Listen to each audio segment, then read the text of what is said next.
Precise aim activated.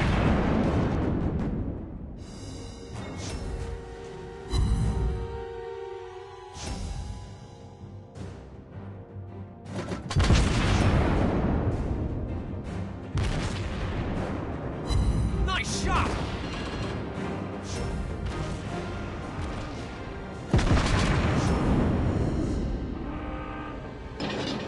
We hit the enemy! Good job! Target hit! Nice shot! Enemy aircraft incoming! Destroyed an enemy ship! Torpedoes! The situation is under control.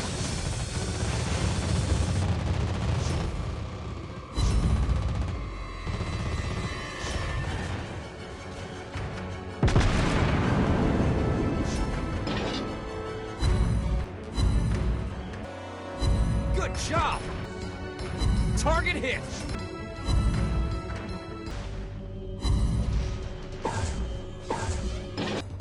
We hit the enemy! Enemy ship destroyed. Good job!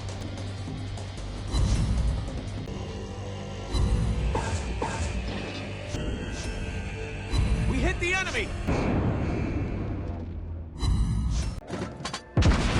We're hit!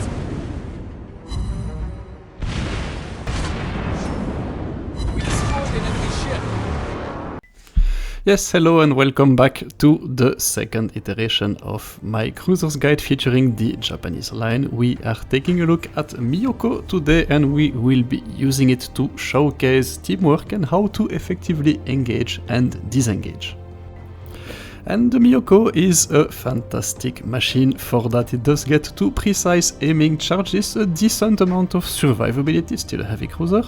Concealment is good at 8 kilometers, but the speed 35 knots, absolutely excellent. Maneuverability is actually quite okay, but it's not going to be able to dodge very reliably. And so yes, that's why you have to use your concealment and use your teammates and position yourself in a way to be able to engage and disengage very effectively. Pick the right targets as well, because you do get, and that's the major upgrade from the Aoba, you now get the weapons to engage them. 10 to 103mm guns, absolutely amazing. Pretty decent fire chances as well. Secondaries you get none, but yep, another major upgrade. You now get 6 61cm torpedoes on that thing, actually 6 on each side, so if you manage to land a complete salvo, you can delete or remove any battleship at tier 7. Absolutely amazing capability, and that's good because your AA is, that's the rest of the line, it's not very good indeed. So let's take a look at some gameplay. What do we have here? Not a good matchmaking, a CV, 2 battleships that are designed to hunt cruisers, Charnost and Lyon, and another heavy cruiser. We're going to have to be careful in this one. And so yep, in the first iteration, the Aoba guide, we talked about positioning and where you should go on the minimap, and we will actually do just that. We will hug the edges of the map, go to our left, and basically use those highlands to have a cautious approach and to disengage when needed. Keep in mind there is a CV on the enemy team, so it's not very guaranteed that our concealment will be able to help us. We have to be careful. But this guide is not about positioning, it's about teamwork and how to engage and disengage. Immediately when you look at the minimap, you notice a couple of things. There is a DD coming with me, but the battleship is absolutely not going to support me. And in fact it's going towards the center of the map, not a bad position for a battleship on this map, but unfortunately for me it's not very good. Still I do have the DD. What I'm going to do now is I'm going to pay attention to the enemy CVs and the DDs. Usually I would not be pushing that aggressively. Ah, there you go, there's the Charnos, because that's the DD that is supposed to scout. It's not really my job, but since the enemy CV is not coming my way, and one of their DDs spotted in camp, I can do it, and that's alright. And immediately you notice that when I spot that Scharnhorst and Zaha, I'm immediately positioning myself in a position to be running away, because it's not a good engagement for me. The Scharnhorst is a ship that is actually designed to be hunting me at that stage of the game. It still has his precise aiming salvos, but that Zara is actually a pretty good target for me. And there you go, a couple of torpedoes, immediately we've taken a bit of his health. And so yes, the Scharnhorst is the most dangerous ship for me, not the Zara, but the Zara is the most dangerous one for my teammate, the Destroyer. And this is why I want to focus him. If I take him out, and actually he's already in a pretty bad position, he's in a crossfire, it will be a lot easier for us to be dealing with the Scharnhorst, and I will be able to use my concealment and my torpedoes a lot more effectively, because remember the CV is actually not coming for me there, and so it's actually a pretty good engagement. And there you go, the Zara is out, and now actually it's a 2 versus 1. So I don't want to be putting too much distance between me and the action. I want actually to remain, to have that Scharnhorst focus me, and to forget about that DD as much as I can help him, because remember the game follows a rock, paper, scissors approach. And so yes, battleships are designed to be hunting cruisers, cruisers are designed to be hunting destroyers, destroyers are designed to be hunting battleships, and CVs are designed to shit on everyone. Basically that's it. And so now that we've shot our torpedoes at the Scharnhorst and the CV decides to focus us, it's time to run away as quickly as we can, because I will be deleted if I do not disengage from this fight.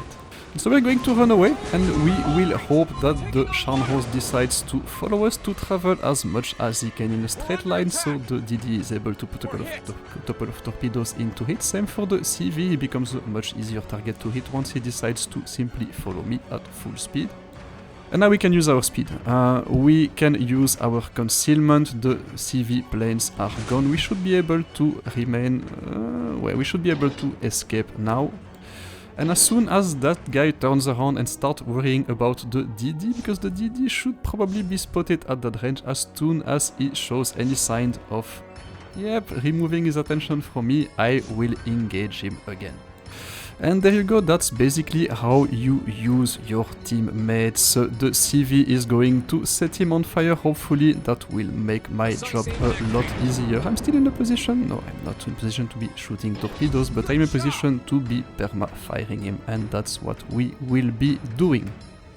And so this guy has excellent secondaries, good torpedoes, but he's in a crossfire, and there is not a lot he can do at that stage of the game. It's pretty much game over for him, because he is focusing his attention on the DD, and I can farm him and finish him very, very comfortably. And so a pretty effective teamwork there. That poor Scharnhorst has probably a dozen torpedoes coming at him. There's no way he's going to be able to dodge them all. And yep, credit where it's due, the DD takes the kill, basically. And so yes, indeed, as a cruiser you are heavily reliant on your teammates to survive and do well.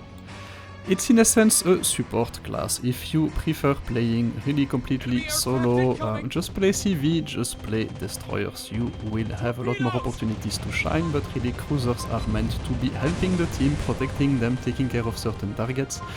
And yep, that is how you should be playing them. You absolutely have to integrate that teamwork and teamplay dimension into your gameplay and to know when to engage or disengage. Speaking of which, let's take a look at the next situation. We notice the enemy ships are still in their caps, and we notice that our battleships are basically coming very, very close. And again, it's a bit of the same story as with the destroyer. You do not have to request your teammates to have an insane amount of skill, you just need them to be able to divert the attention of the enemies so that you can actually be dealing your damage relatively safely. And so here we do have an enemy battleships coming around the island, we do have our battleship coming around the island. I'm not going to engage immediately, I'm going to wait until the enemy battleships has engaged, and it's also going to be disappearing behind that island, and so that's my window of opportunity. He will not be able to hit back, and we might actually be able to finish him, maybe, who knows. And fortunately, there you go, CVs are designed to shit on everyone, and that is what the Ranger does right there. There you go again, playing my role of a support ship. I'm going to be helping my battleship with that Ibuki who's getting a little bit too close, and that's the 10 guns in action. There you go, bye bye. And now it's time to take a look at the last engagement of the battle. We do have two battleships next to each other. If I was the Arizona, I would be much more worried about the Hood than I would be about the little cruiser.